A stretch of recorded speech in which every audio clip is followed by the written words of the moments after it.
I'm going to start the recording. And again, a link to this will be sent out in follow-on email from Joan. And there's actually a channel on YouTube where all these are being archived, if you want to go look at past ones.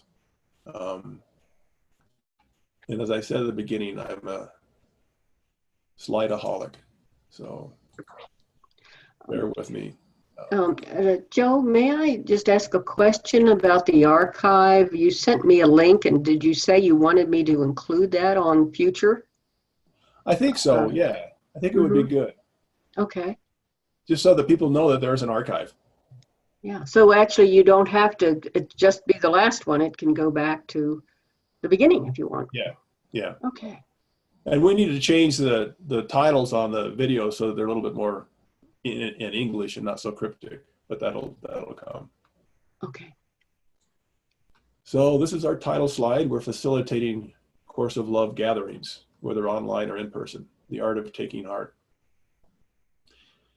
And, you know, I wrestle with having an agenda because people say, well, we should be unstructured. But I think as facilitators, especially a group of facilitators, we need some structure. So for now, we're doing an agenda. And so we'll have an opening meditation, talk about what it means to facilitate. I looked up the definition of it, and it was really enlightening for me. I had an epiphany when I looked up the definition of facilitate. We'll get into facilitating engagement and dialogue, which is the focus of this. And so more than other gatherings we've had, we're going to be spending a lot of time in dialogue about dialogue. And then towards the end, we're going to review our list of ideas for future sessions. And I'm going to try a Zoom polling mechanism and see if that works. So as kind of a transition into meditation, I really like these graphics. And I think they illustrate what happens to a group, what happens to a gathering, as we as facilitators help them enter into, engage in dialogue. We first notice this web of relationship, this collective web of relationship. We see it wake up. We observe it. And as we observe it more and more, it takes on a life of its own and it expands.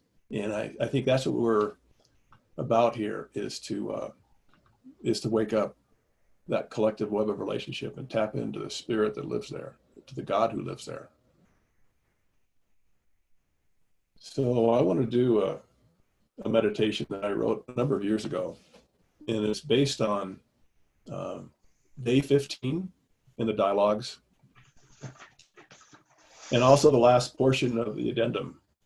And so it's not a verbatim quote. It's just something I wrote based on those things. I got a message saying the internet's unstable. You guys hearing me okay? Hello? Okay. Yeah, I can hear you. Okay. So if you want, take a deep cleansing breath and let go of the stresses. I'll try to let go of the stress of facilitating this group of facilitators. It's beyond herding cats, it's like herding lions. So I'll try to let go of that tension. And close your eyes if you'd like. Get grounded. Open your heart. Quiet your mind.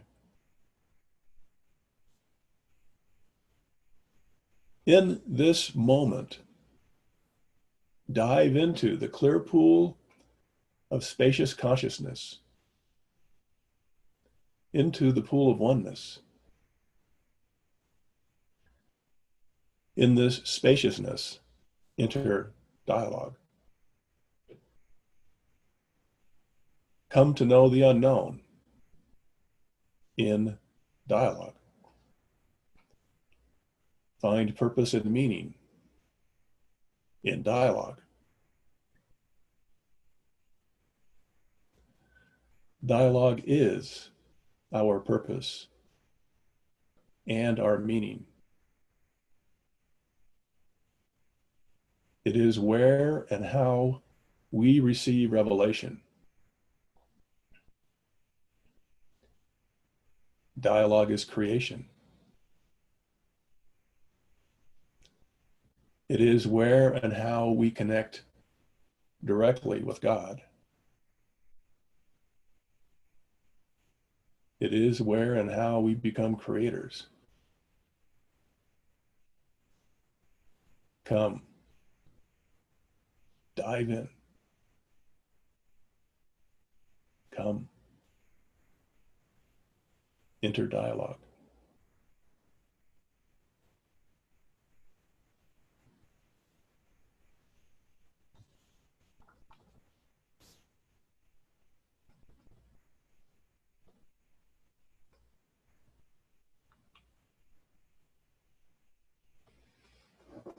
And so it is.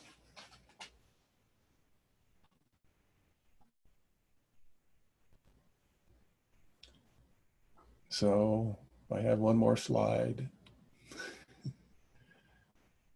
And this is trying to summarize the epiphany that occurred to me as I looked up the definition of facilitate. And, how does it apply here? So the definition of to facilitate means to make easy, to render less difficult, to help bring about. So I think as facilitators, we help bring about dialogue. We render less difficult the return to oneness. We make healing easy. And it's something we do in our Course of Love group or gathering, and it is something we do in our lives outside of the Course of Love gathering places. Wherever we go, we make healing easy. We help others bring about healing.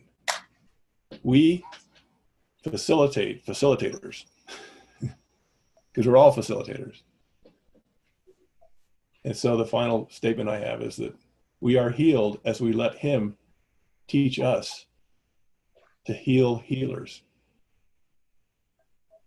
Because I think facilitating is the facilitating of healing.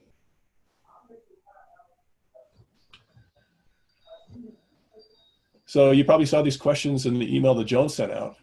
What is dialogue? Where is it? Where is it not? How do we help our Course of Love group or gathering engage in dialogue? How do we make easy or facilitate the entering into dialogue? If dialogue is the door into relationship itself, what is the key to that door? You want me to stop the slides, Joan, or? Yeah, let's just perhaps talk. You start with that open discussion there, in terms about being a facilitator, and what was the open discussion? Yeah, what is dialogue? Where is it? Where is it not? Let's just start with a conversation on that. And how are we in our groups helping facilitate dialogue? So let's, and how do we make it easy?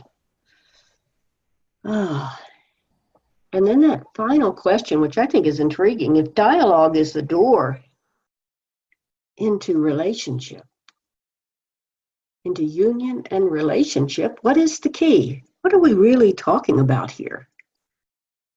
So, do we have a response? Yeah, this is Jeff. Yeah.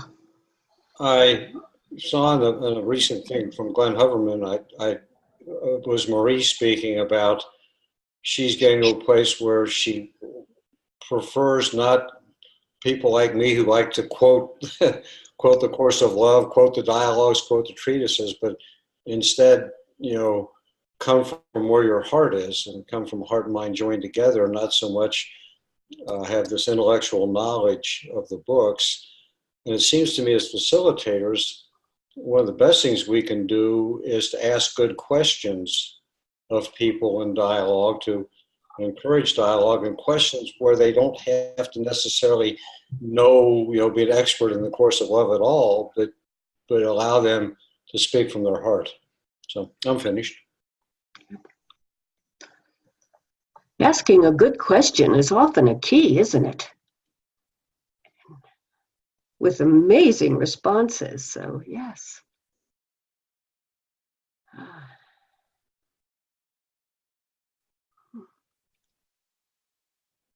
And it just came into my mind about Plato's dialogues. And that was his technique, was to ask questions and see what rises again. Yes.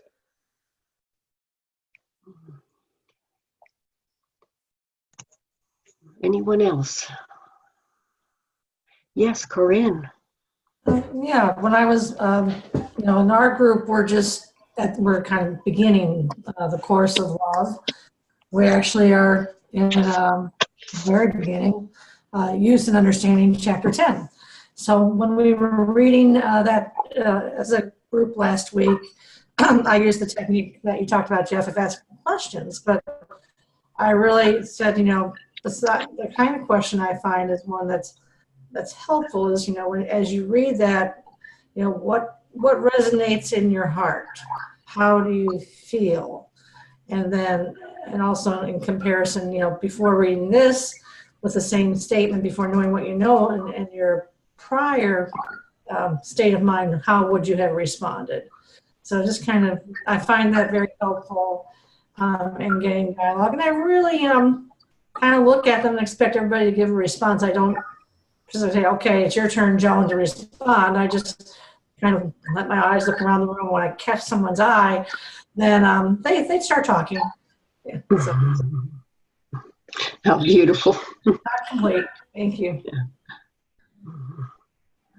Mark put together a list of quotes out of the course that are related to dialogue, kind of preparation for dialogue, and it was progressive. The last section was on observation. So it seems to me that if I can be really present and observant of the group, that allows the group to enter dialogue. I don't need to control it. I don't need to judge how somebody's sharing. But just to be present and observant seems to be really helpful. Yes, and in Mari's dialogue Unveiled, which I understand is to be part of the new books that are being published. So everyone will have access to that, although I think it is accessible through the Course of Love website as a download. But at any rate, I'd like to read just a few questions from this dialogue Unveiled. And it's about willingness. How willing are you to leave the dialogue as a topic in order to enter the dialogue? How willing are you to leave behind the wisdom of the Course to discover and offer your own wisdom? How willing are you to accept the wisdom of the one voice in the many and the many in the one voice? How willing are you to listen? How willing are you to receive? How willing are you to offer your gifts? How willing are you to accept the gifts of others? How willing are you to accept differences?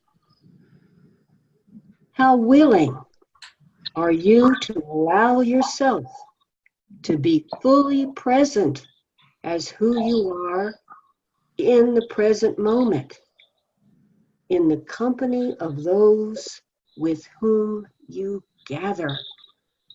And I think that is just what Joe was talking about.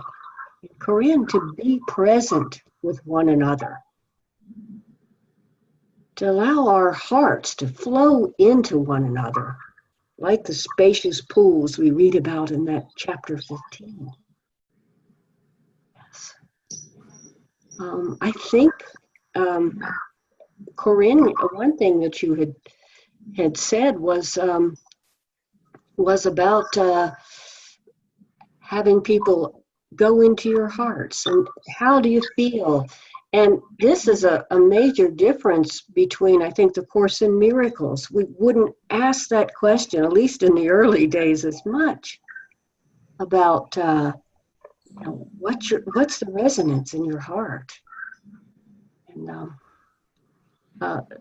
let's see, I think Elliot, though, I think I saw your hand go up. Do you have a response, Elliot?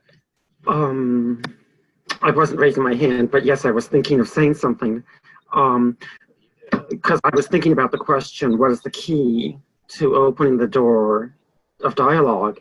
And presence came forward for me, and so I appreciate your bringing that word up, Joe.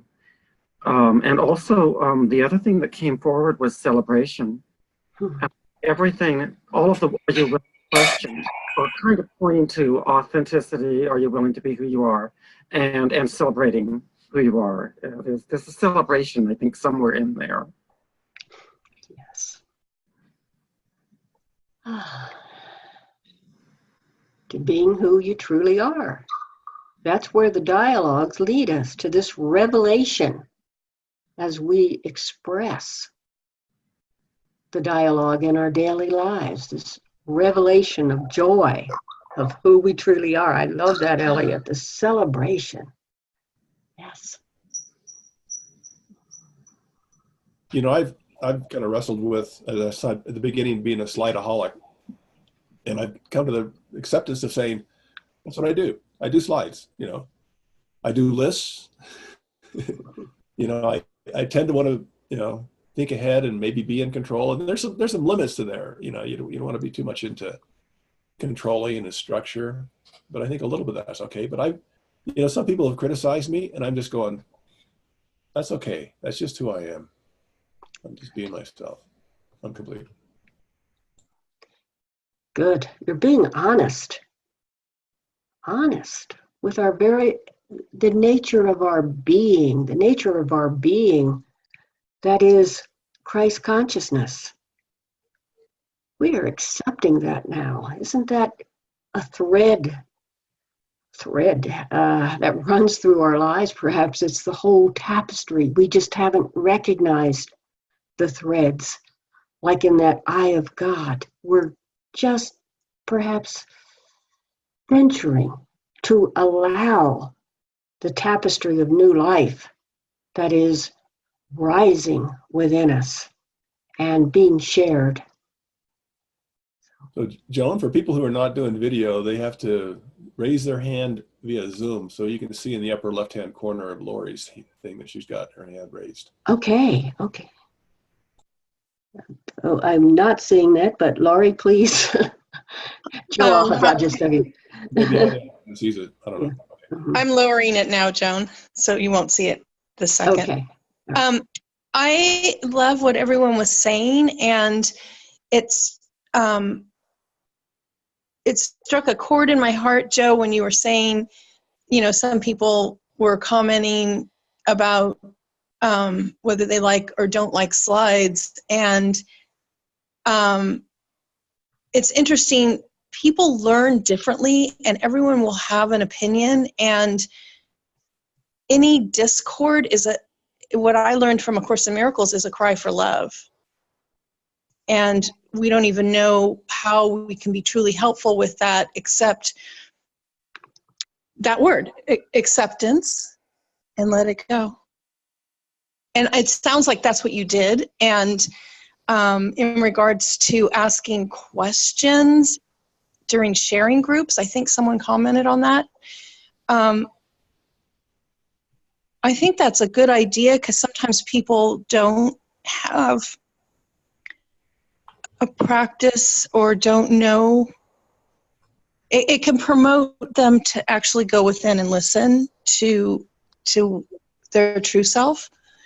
And yet I've been in Course in Miracles study groups where all they're doing is asking questions, and it's annoying to me because I'm like someone else said, you don't have to be a scholar. I'm using the word scholar of either Course in Miracles or Course of Love to know the truth. I mean, that I'm using my own words in regards to not being able to precisely perfectly quote something from a course. I have special, I have lessons that I remember because they remember me to focus to go within, such as lesson 50 in A Course in Miracles, I am sustained by the love of God, which helps me get grounded and peaceful, and all's well, God is my source. So what would you, and then go into, I am being here to be truly helpful prayer. I love all the prayers in A Course in Miracles, but I love the dialogue with and hearing everyone's ideas. And in my business, we have a little saying, some will, some won't, so what, so next? Who else wants to say something? Anyway, I love you all, and I'm grateful to be able to share. Thank you. I'm complete. Can you say that last thing you just said again? Some will, some won't. Oh, so some will, some won't. So what? So next, or who's next? Some will, some won't. So what? So some will, some won't. So what? So next. That's good. Thanks. Thank you. I like the very last thing she said, which is, we love you. Oh, I love you all. So Anthony has his hand raised. Okay, thank you. Yeah, Thank you. one thing that I'm somewhat a bit challenged by sometimes in the galleries is how much to speak, because I can be loquacious sometimes. I can speak quite a lot, and I'm just wondering, oh my God, sometimes I get a bit self-conscious about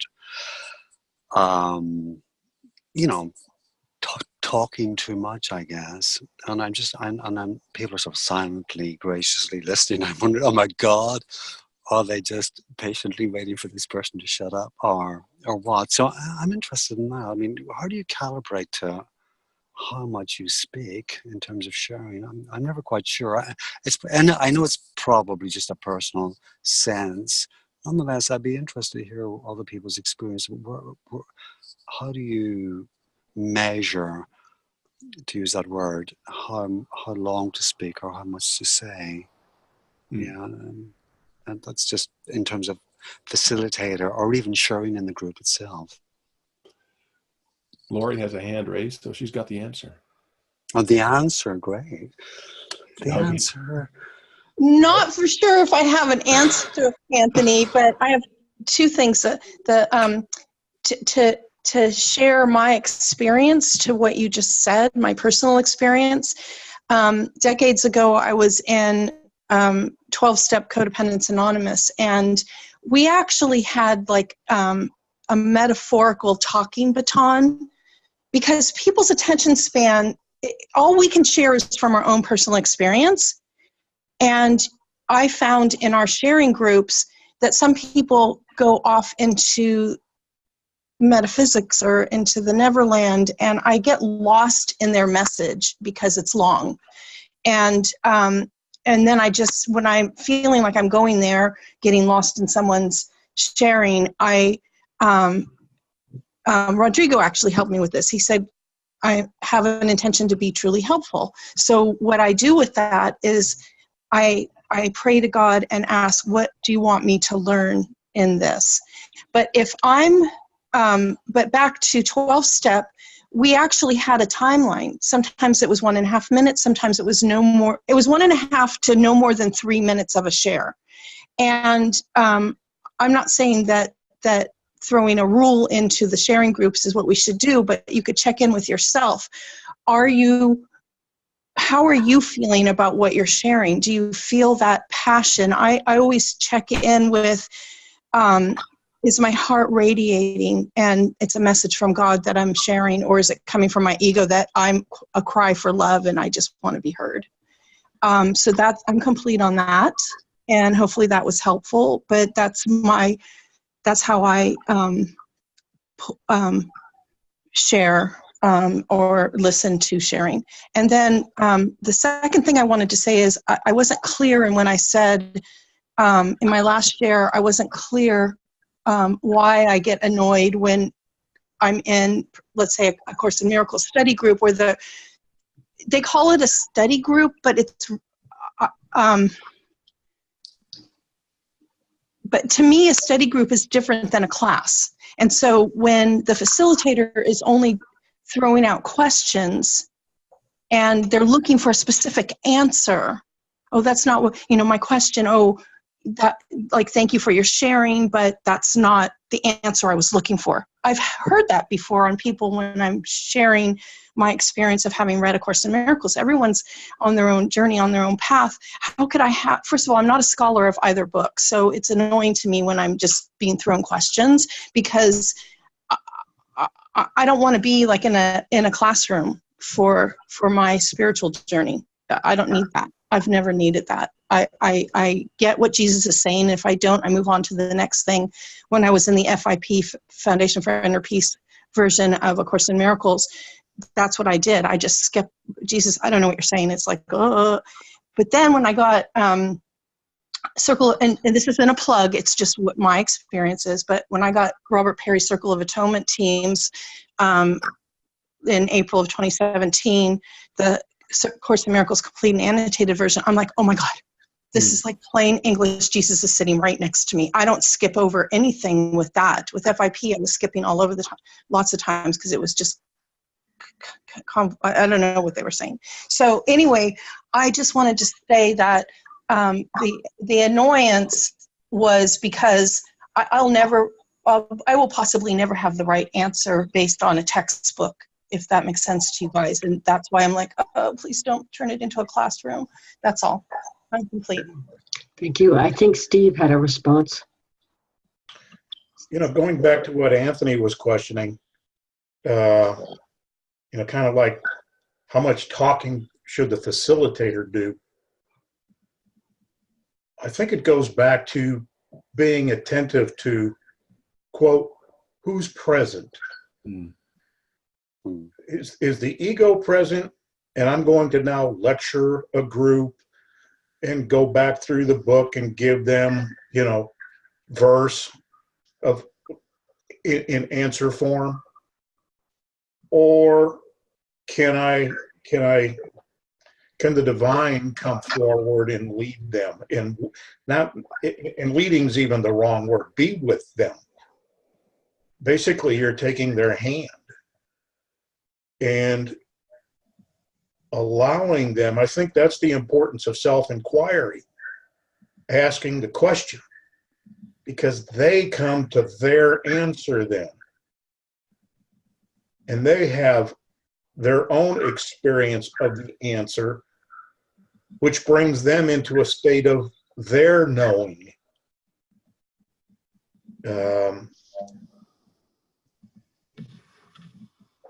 guess that's how I'm complete. Thank you, Steve. Oh, go ahead. Who's next? Well, I'm struck that there seems to be this trend within the Course of Love community to not call these groups study groups, but to call them sharing groups. And I really like that. And then the last point on, being an authority, or, being able to, have all the answers. I remember when Mari was here a couple of years ago, somebody asked her, they said, I just don't get this elevated self of form. What is that? And she goes, I don't get it either. So she just said, I don't know. It just came through me. I don't have all the answers. Don't look to me. I'm complete. Thank you. And Joe, since you're the slide man, how about let us go deeper into dialogue, actually engage in dialogue. If you could bring up the next slide. All right. Engaging in dialogue. And notice, entering into the dialogue, we have day 15, the addendum 3, and dialogue unveiled. And if the time of learning has ended, what will replace it? How and where does creation of the new occur? So we are going to internalize that question. Allow it to live within us. How and where does creation of the new occur? And next, creation is a dialogue to which we have not responded. And engaging in dialogue is the response. So we're going to be entering, engaging, and expressing dialogue that is the creation. That is creation, that is our life. So let us, we can bring that down now, Joe, and back to this idea of dialogue and its role in creation of the new. So let's, if you have your books, I'd like to go to the addendum, section 3, on page 672.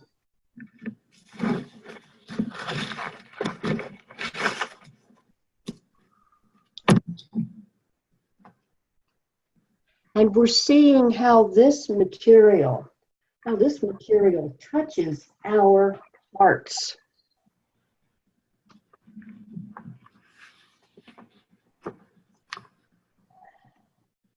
Jesus tells us that we are the way, the truth, and the life. Dialogue is the means for the way, or the way. The means to live in truth. The means to live our life purposefully and meaningfully. So let's dive in. We're going to start with paragraph 36. We're only going to read about 5 paragraphs. So let's see. And who would like to read? Who has their book? I see a hand, Lemoyne. Okay. All right. Read from A36 to through A38. Okay. 36. Creation is a dialogue. Creation is an unending act of giving and receiving as one. So too is dialogue. Quote, listen and you will hear, unquote. But to what are you listening? Entering the dialogue is akin to residing in the present moment and to hearing all that is being spoken in all the ways it is being spoken. Now is the time to truly begin to hear my voice in every aspect of creation and to respond with your own voice in all of your own acts of creation. It is time to realize that you are a creator.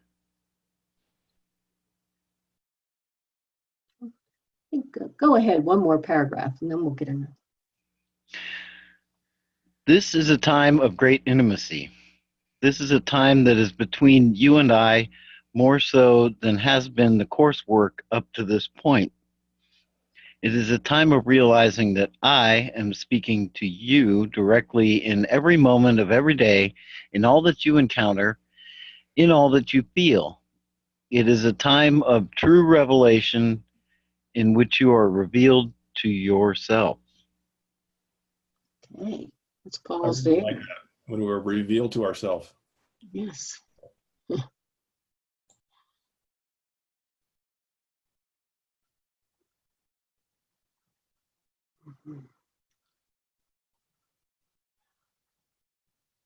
Response rising. You know, that line I said, we are the way, the truth, and the life. Well, that always puzzled me. Didn't really get it. But through dialogue now, it's opening up. It is a realization of who we truly are. And with that realization, we can live as who we truly are. What a miracle that is, huh?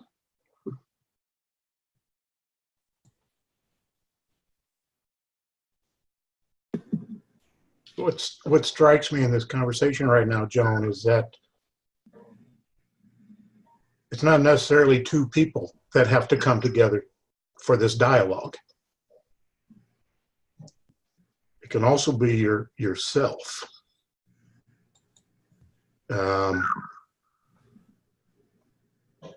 I was relating in a workshop we had Saturday that in my farmer study path, there was a fellow that would always quote some ancient saying, and it was, "The question is the answer." And for years, I had no clue what he was trying to tell me. And I guess in the last couple of years, that's kind of come to fruition, which could be represented as dialogue. Because whether I ask a question of myself or of someone else, I can be in dialogue. I can get the answer through myself or through somebody else's self.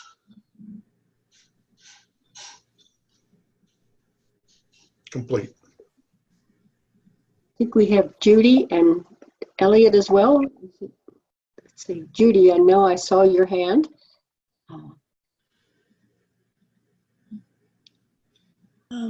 This is really helpful to me. I am remembering so clearly that this, just what we read from this section and what we've been talking about. As a child, I suppose 6, 7, 8, you know, in that. Hey, Judy, could you speak a little closer? Or a little Yes, louder? I'm sorry. I'm learning to speak up. Thank you. Thank you. I didn't know what to call it, but what we're talking about here, this dialogue where I'm speaking directly, the source is speaking to me and I'm responding to source, is what I experienced as a child. And it was very comforting to me. I didn't share it. I didn't say it to anyone ever, but my sister noticed it. I found out later. Anyway, then I'm realizing that it made me, I had wisdom beyond my age, you know, and I didn't really question where that came from. Maybe that's all I need to say. No, I want to add that as I grew and entered school, I guess, not just school, but maybe more adolescence, I began to shut that down to some degree. It reopened again a number of years ago with 2 friends that I used to meet with on a monthly basis. It was our spiritual group. It was before A Course in Miracles and A Course of Love for me. And then we always felt like when we came together, we were in that communication together and that we were experiencing expansion of everything. And so I'm complete. Thank you. Anyone else who wants to? Julie, thank you for your share. It was challenging to hear you because there's like feedback. Joe, do you know if people are unmuted or? Yeah, sometimes if you know if you can mute easily, if everybody's muted, it seems to help with that. I'm done. And Elliot had a response. I just am so touched by this because I'm looking at my experience over the last few months of my life. And is the word revealed? Who I am has been revealed to me more and more. And I can't wait to find out who I am 6 months from now. The having a greater knowing of who I already am. Yeah, it's, and I was intrigued by what you were saying, Judy, about, I think you used the word expansion, and I've been going through new doors and seeing new territory within my heart. Thank you. So I'm reminded of what a friend of mine in Germany says, and he knows English very well, so this is not a mistake. He says, "Seaton your fast belt." And I'm reminded of two quotes out of the scriptures that seem to go together here, because Jesus said, when two or more are gathered, he said in his name, but I think it's in the name of oneness. So when two or more are gathered, there will I be. And then elsewhere, he says, I and my Father are one. So that means if two or more are truly joined, God has to be there. I'm complete. Thank you. And that takes us right into the next part of the reading here. So who would like to read next?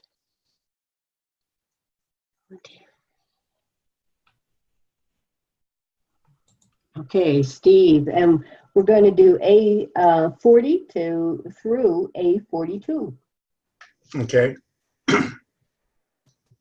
This is what dialogue, particularly the dialogue that is an exchange between two or more gathered, reveals.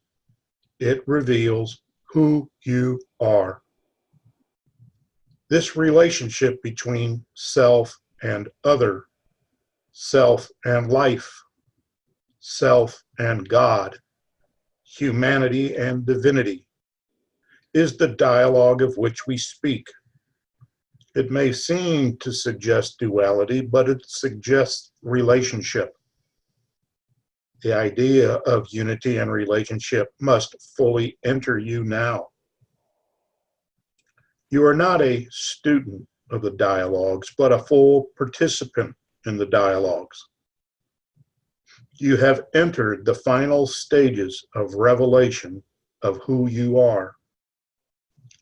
When who you are is fully revealed, you will realize that it is time to leave the classroom and live as who you are in the world. You will realize that your participation in the world as who you are is part of an ongoing dialogue, and that it is an ongoing aspect of creation by which the new will be created. Complete. Don't you love when we anticipate what the paragraphs are going to say through our prior discussion? It's like we read what we just said. It's wonderful. Yes. Well, it strikes me that I think I know who I am. I haven't a clue. I'm complete. Can I go back to something that Steve said about the dialogue not necessarily having to include another person or being? My sense is that the dialogue, it seems there's something much more real about having another living person or there to be actually languaging with, talking with. That seems more the dialogue. It seems like an important distinction for me, that the dialogue that I have in my head to myself is of quite a different nature to having a dialogue with another person. It's in that relationship that I get to know what I am. So I'm just curious, Steve, could you say more about the dialogue with oneself? Because I've sort of held it until you said that it is about another living being or nature or whatever. Could you say more? Could you expand on what you were suggesting there, that you can do it yourself? I'm complete. I think it's just, for myself, it can be experienced that way.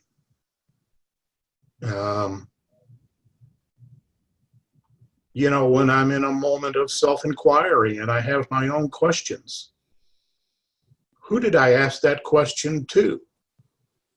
And who responded with the answer? Yeah, I get that. Can be,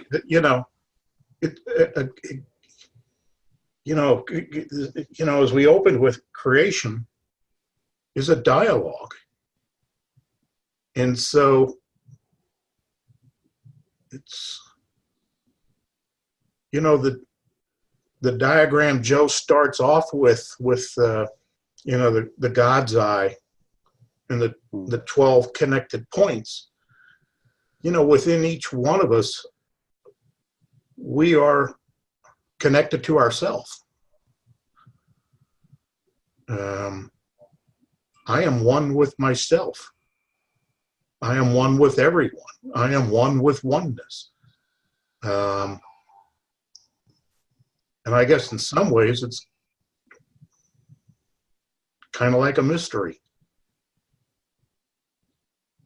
It goes beyond our learned education. That's my experience.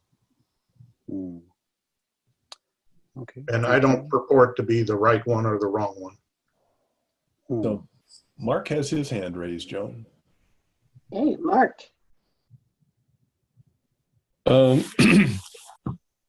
I think maybe the standard definition of dialogue is two people speaking to one another, but I don't think it necessarily has to be vocal speaking. Some of the best dialogues I've had with other sentient beings have been in stillness. And I think the key is that we can be in dialogue with whatever we feel at one with. If there's no separation, even something like the sunrise, if we see that the sunrise is a connection to ourselves through the one, through God, I think that can be as much dialogue as with someone who is speaking to us.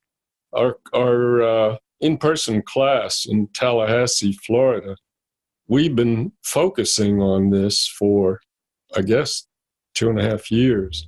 So we've stopped reading pretty nearly entirely. Occasionally we'll go back to Course in Love, but rarely.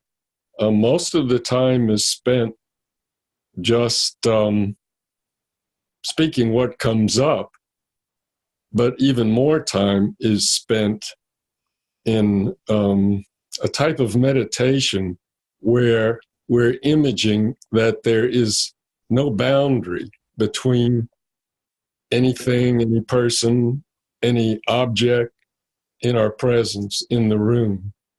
And this has incredible power. It's much more than just meditating by oneself or meditating in a group. When you have the conscious intention of dissolving any kind of boundary between yourself and any other self or any other thing. I'm complete. Oh, Thank you. Oh, I got 3 things I'll go through pretty quickly here. One is, I think you raised a great question about, does it require to have dialogue with the person? And I think this idea was first teed up in the first treatise on the art of thought and the second chapter, towards the end of that chapter, on the art of thought.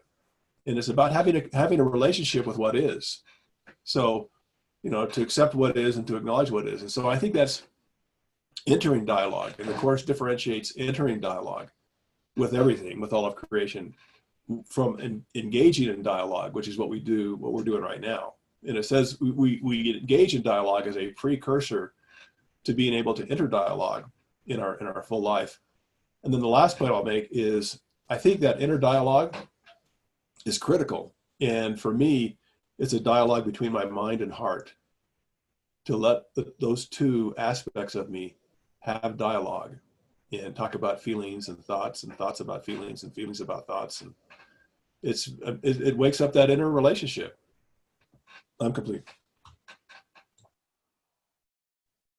Can I go back to what, basically Anthony's original question, and then when Mark brought up, you know, a sunrise, and then that can become a moment of dialogue.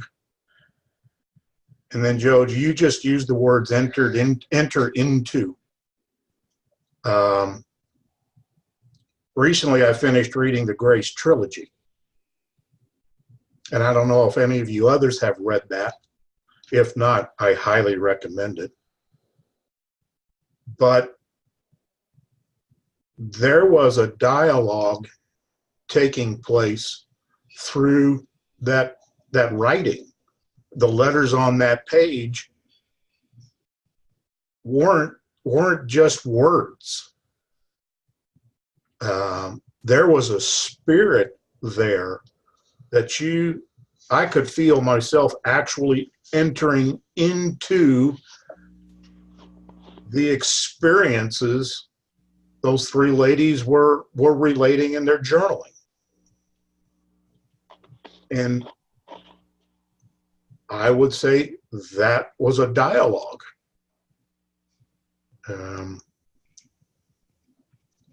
And so it comes, you know, it's kind of like love is, God is, dialogue is. It just, it flows. It's all encompassing, omnipresent, omnidirectional. It just,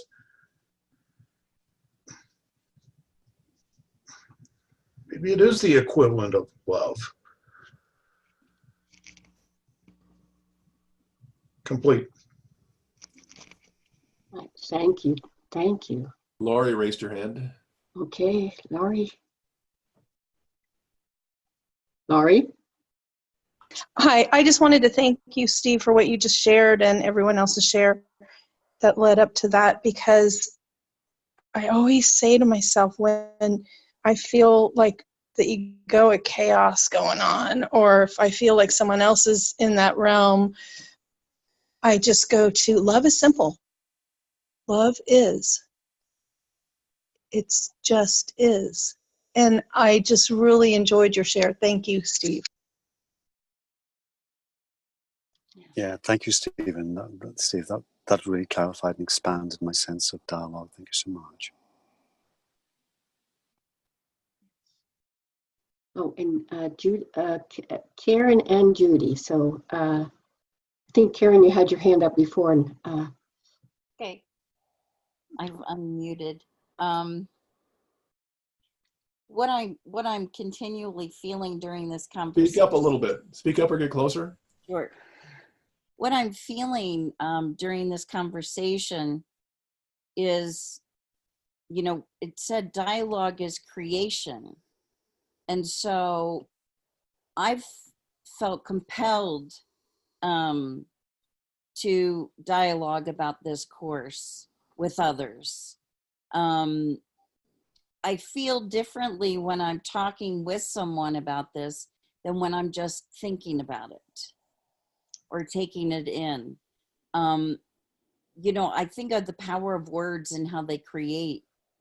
And when I'm in group and there's something organic happening where people are responding to their heart and speaking from that place, I feel that we are laying the groundwork for the new way, that it's like paving roads, and that not discounting self conversation. I do that a lot, maybe too much.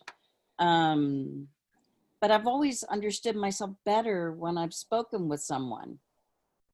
You know, when I hear what I'm saying, I see myself more clearly than when I'm just questioning myself or what I've read. So that's always been true for me. If I want to know myself better, I call a friend who can relate at that level I want to speak at, and we can have a dialogue. I believe that dialogue is a relationship, and I believe that we're called into relationship with everything. because that's part of who we are, that we're a part of everything. And getting to know ourselves is as important as knowing another facet of God as the one that dwells within this form. That getting to know a friend helps me understand who I am even more. In my group this week at CSL, I really put something out there before we started, and I said, as we read tonight, let's just get to where we can feel what we're hearing and share from that place. And the sharing was much more intimate, much more personal, and a lot more revelatory. And I think about communion and union and those things dialogue leads us to, but I'm feeling how important to me the literal meaning of dialogue is right now in my process, to actually have conversations about what the Course presents. I'm hungry for it, and I feel that it's literally creating the new energy. Thank you, I'm complete. And Judy? Let me see if I can find the words. I'm going back to the conversation that we've had around whether we can be in dialogue without another person. And my experience when I first came to A Course in Miracles, in reading, in sitting down with that, and reading it, was I felt I didn't have the word dialogue, in this way at that time, but I felt as though Jesus was speaking to that part of me that knew both parts of me, the small self and my true self. And I love that. I loved reading it. The parts that so many people say they threw the book away, or threw it down, or maybe threw it away.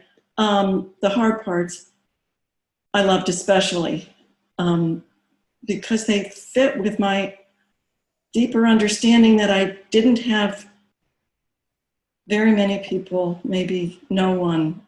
Well, at that time I had someone, yes, in my life who knew the same thing, and so it felt like I could come out with this.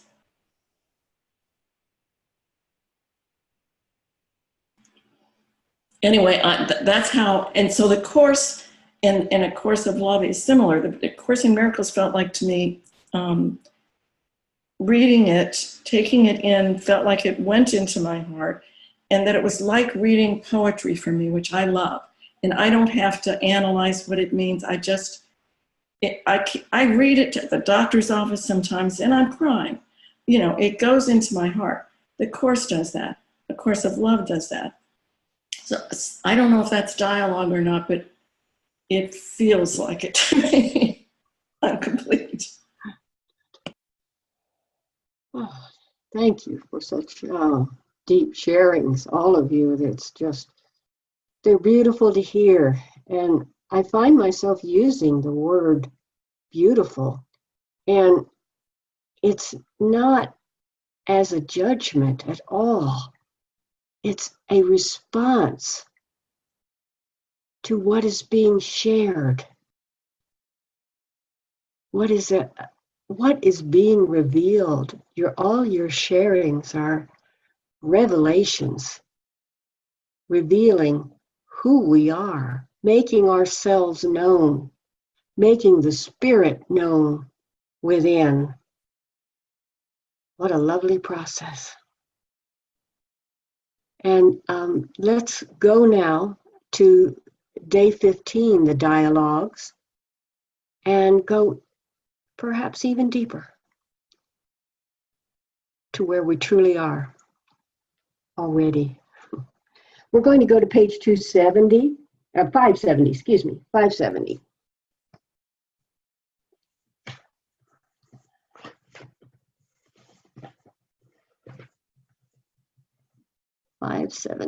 And do we have a volunteer to read? First, we're going to read paragraph 1 through 3.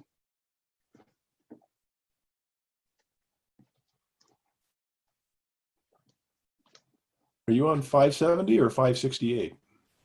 Let me, Did you want the first paragraph? First day paragraph?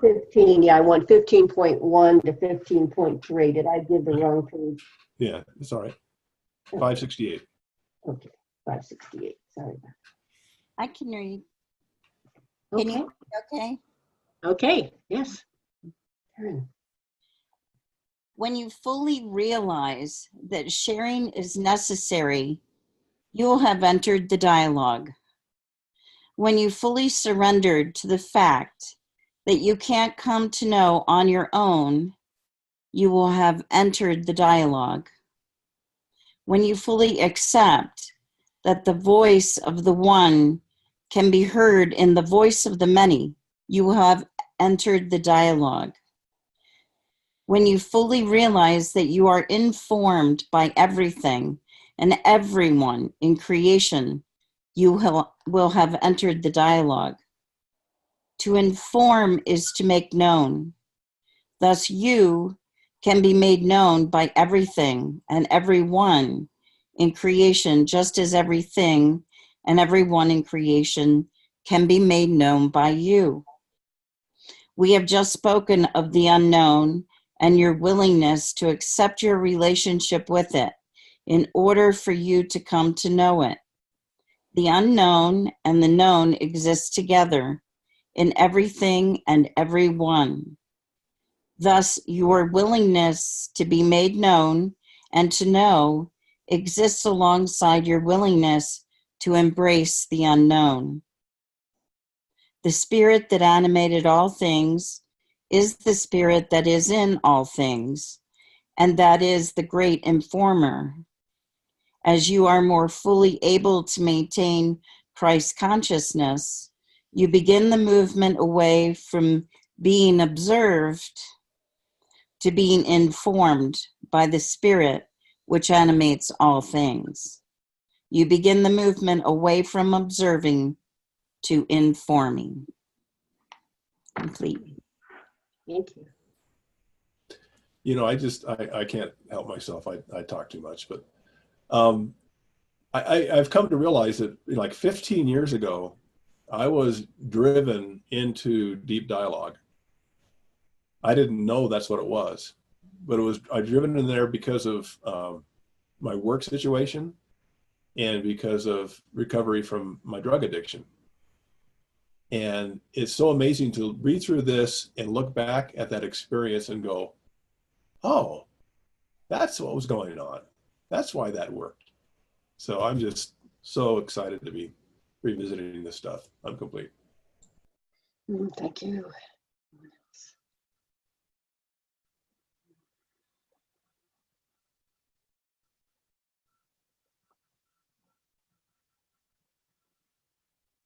Yes, Jeff. Yeah, obviously dialogue happens at multi levels. I mean, if you're having a dialogue with someone who's going out to get beer and potato chips, I mean, that's a dialogue.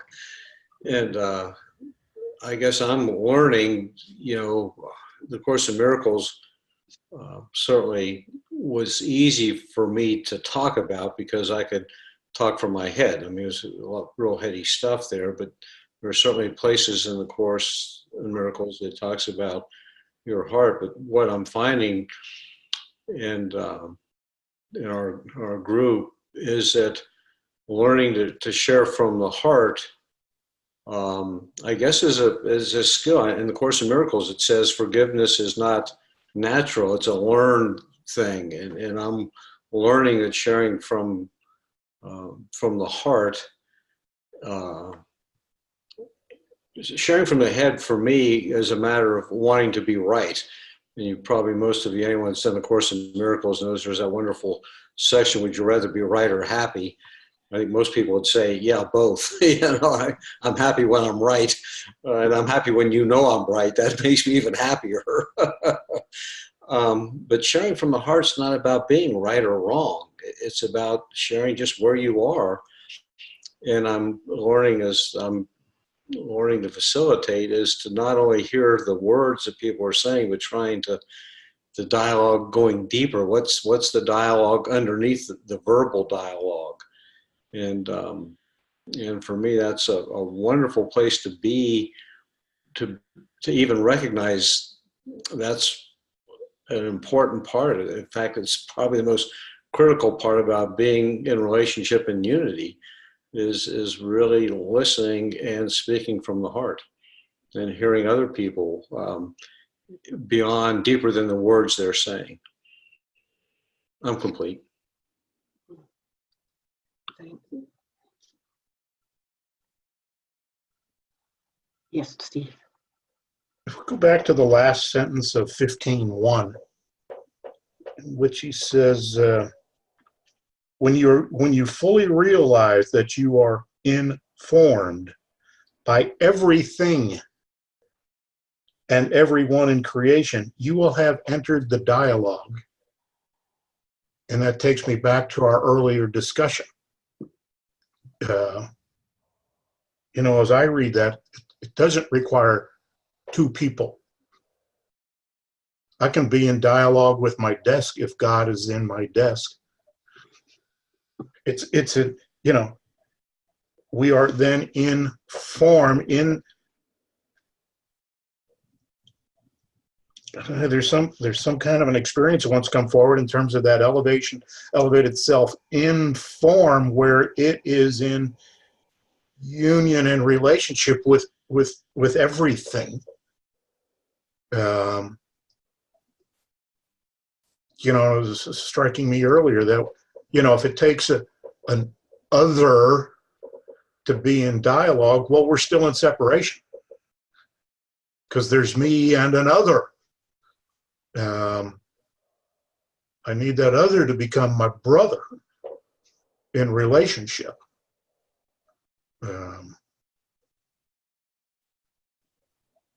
So that sentence struck me completely. I'm wondering, Steve, too, I feel the call to expand. Personally, I don't think it's either or. I think it's both and. I think,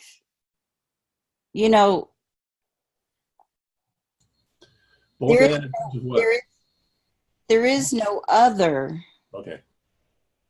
There's everything is one. And I'm getting to know more of who I am by getting to know everything. And,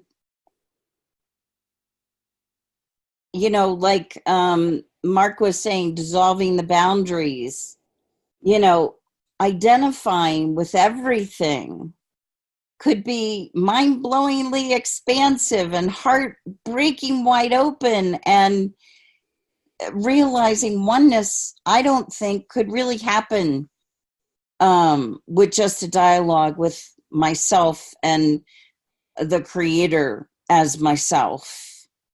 I think it's like stepping into life where I feel I'm being invited to create and to move and to explore.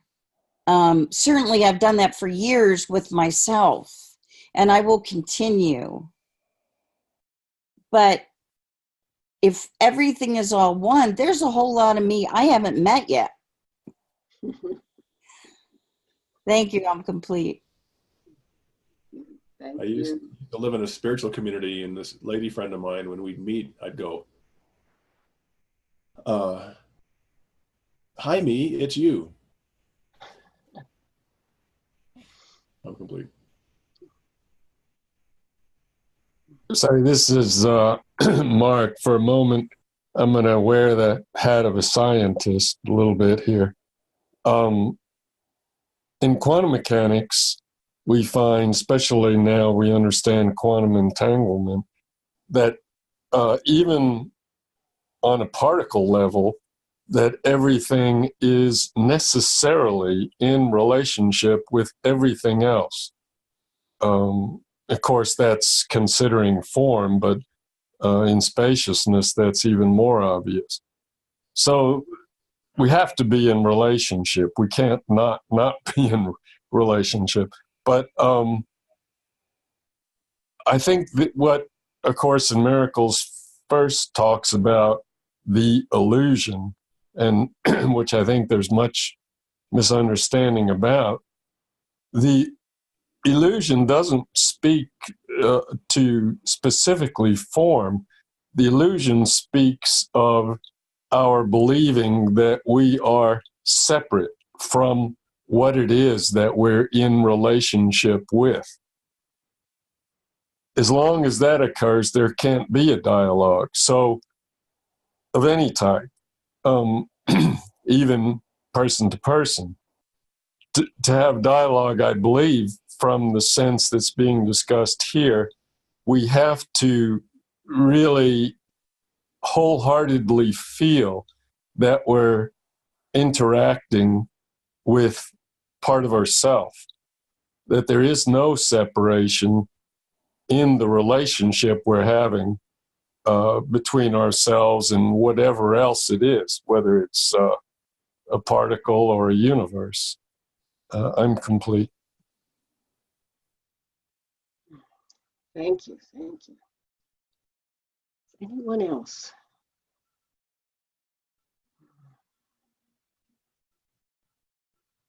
Yes, Elliot. I have been thoroughly enjoying listening to the diversity. I'm complete.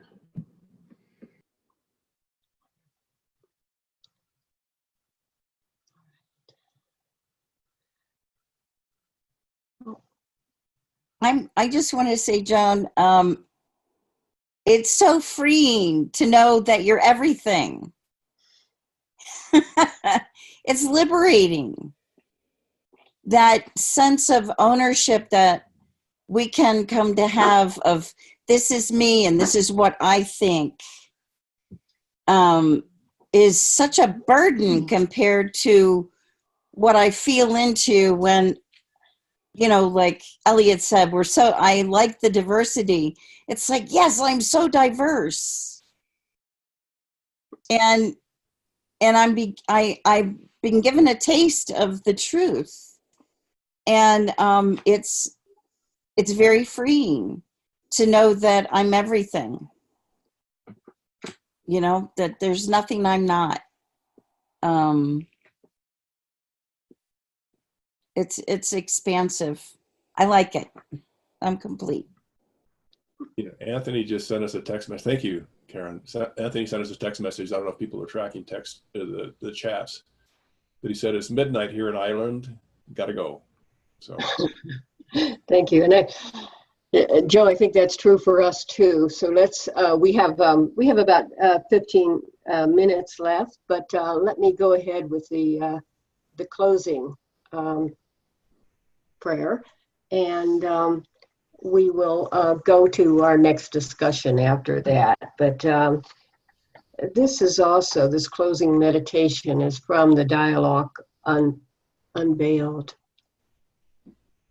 So this is the work of dialogue.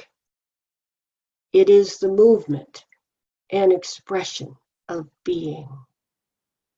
It is to be moved and affected, to allow your heart to feel, to open, to cry out, to sing. It is to be inspired and allow your own wisdom and ideas to flow freely, be given voice, be shared. It is to listen as a receptacle, receiving what is poured forth from others without judgment. It is to receive the actual energy of another, to feel the connection, to allow the pouring forth into one pool, and allow the pool to move you in unforeseen direction. I think that's just what has happened here. We've been expansive. We've been moved and are moving in all directions and containing it all. Thank you all. Thank you.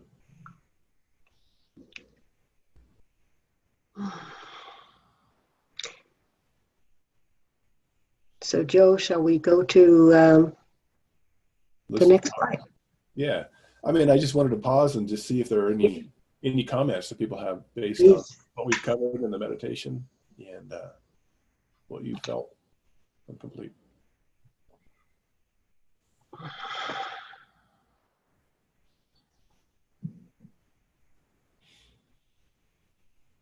One of my favorite words was receptacle. I feel like authenticity and receiving have so much to do with dialogue. Lori has her hand raised. Lori. Oh, thank you. I just wanted to thank everyone for all their thoughts and ideas and sharing. And Jeff, for mentioning about really focusing on heart-based communication and generosity.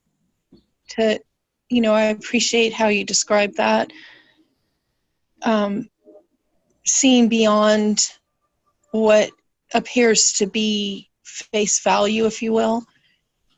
And it takes me choosing to love myself enough and that I'm enough. And again, back to, I don't know if it's my favorite lesson in A Course in Miracles, but I am sustained by the love of God. And just really owning that I need nothing and I need do nothing but be present and allow the Holy Spirit to guide me in what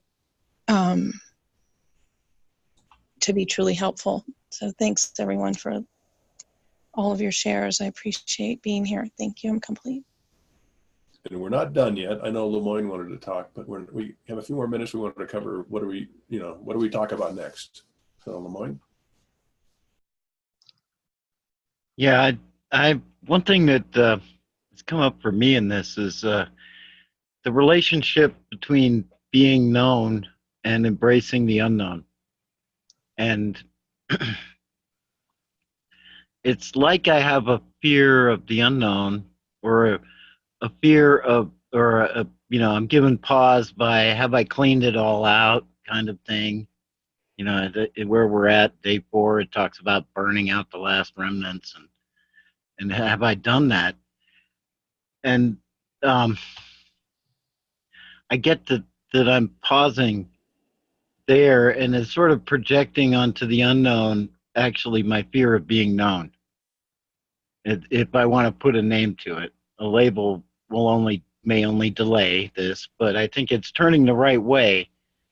That the willingness to be known is an expression of willingness, and to really enter into the dialogue, and not just sort of participate on this fringe or whatever.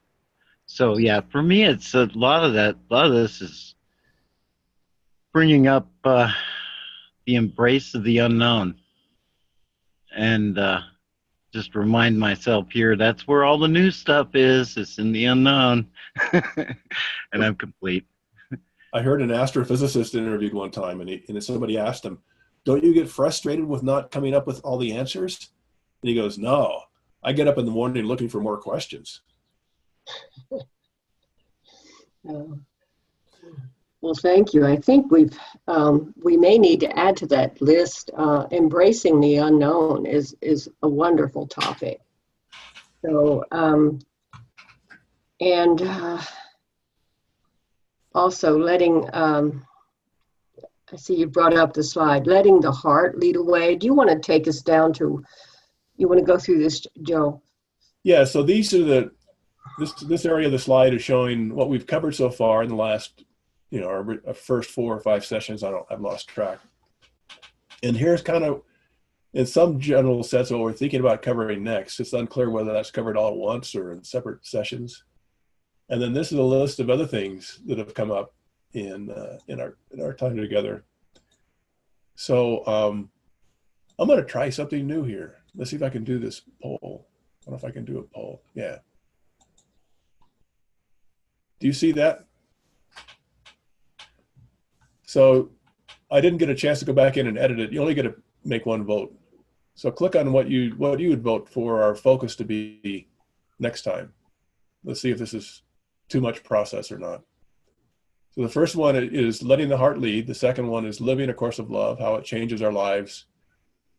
Enabling deep, vulnerable sharing, relating to your own heart as a facilitator, and working the 40 days.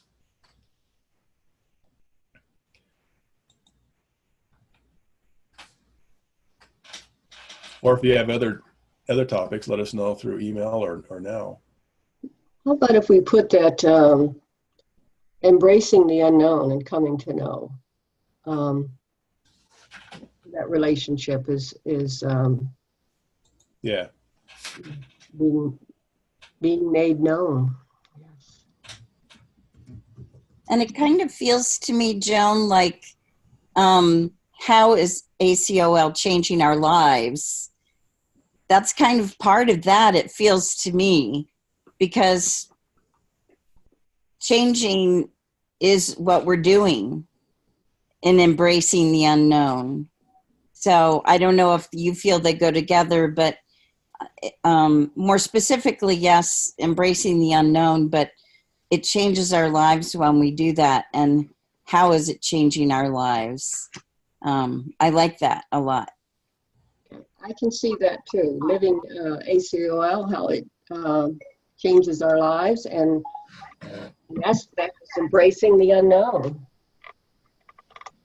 And of course, everything's tied together because embracing the unknown might require vulnerability. Yeah, maybe. Might? I think we've got in the first 4, I think we have our topic, perhaps. Yeah, I like the phrase of how does the course animate your life, and how is your life animating the course? Which is kind of the living the course of love. How is it changing your life? Yeah, Joe, I like that too. So embracing the unknown is leading from your heart. If you're embracing what people are saying and you're bypassing any egoic fears or chaos that's like wanting to change what it is that you're hearing because it doesn't work for you, that's lack love. And so embracing the unknown is all encompassing living the principles of the course. So Joe and Joan, can I speak to working with the 40 days for a minute, since I'm the one that asked that that be added to the list, and I know Julie has an interest also, or Judy. We've got several groups in San Antonio that are beginning to approach the 40 days in our sharing groups. And as other facilitators, I was hoping we could have some discussion on how other groups have worked with the 40 days. Our standard practice is we read a chapter or two and we discuss when we you know, and that's fundamentally it. And have other groups done the same with the days, or have they altered the routine in any way to enhance the experience of the 40 days? And so that was what I wanted to talk about in terms of working with the 40 days. Thank you. I think we can be inclusive of the 40 days if we are talking about living ACOL, how it changes our lives, because the days are the most amazing shift for us in our expansion, in Right. our truly becoming an elevated self of form. So I think we could fold it in. I feel comfortable that it could be folded into the dialogue. I'm going to publicly disagree. I think the 40 days are unique enough that it's worth having a discussion about how have people dealt with it. How have groups dealt with it? Have you done Yeah. Yeah. Yeah, this is Lemoyne. I just wanted to say that Joe's group, he wasn't there, but we finished day 4, and I think we may have spent 4 weeks on day 4. Maybe it's only 3, but we read as much as we read, and then read and shared and read and shared. It is the way we've been dealing. That group has been approaching the course, but it's taking the time, not trying to force the whole thing. That thing has over 60 paragraphs, and not try and force it into one day. Yeah. I think we can leave this open for now and maybe revisit it next week and say, is the 40 days something unique? Lori has her hand raised. Lori? Sorry, I was unmuted. We take down the. What's that? Oh, I was just hoping that we could close the poll a moment or move it over or whichever. Never, continue. Never mind. There we go. Go ahead, Lori. Oh, I don't think I had anything to say. Do I have my hand up? You did. Oh, yeah, I think I took it down. All right, thank you. Thank you very much. Yeah, this has been good. Joe, do you want to, looks like Mark has something to say. Oh, I didn't know that I had my hand up. Well, we can see a green square around your. Oh, I was writing a note to Steve Huck. Well, okay, in response to what he said, I've been involved with a group that an intensive study of the 40 days, doing 1 day, an hour per day on a call for 40 days during the Lent period. Actually, we did that twice, and it was quite amazing. So if you want, Steve, I'll talk to you about that later on. Thanks, I'm complete. Thanks. And I think we're coming to the end of our session here. So I just want to thank you for the beautiful, beautiful participation and engagement with one another and with the love of God that we all share. So thank you. Brilliant.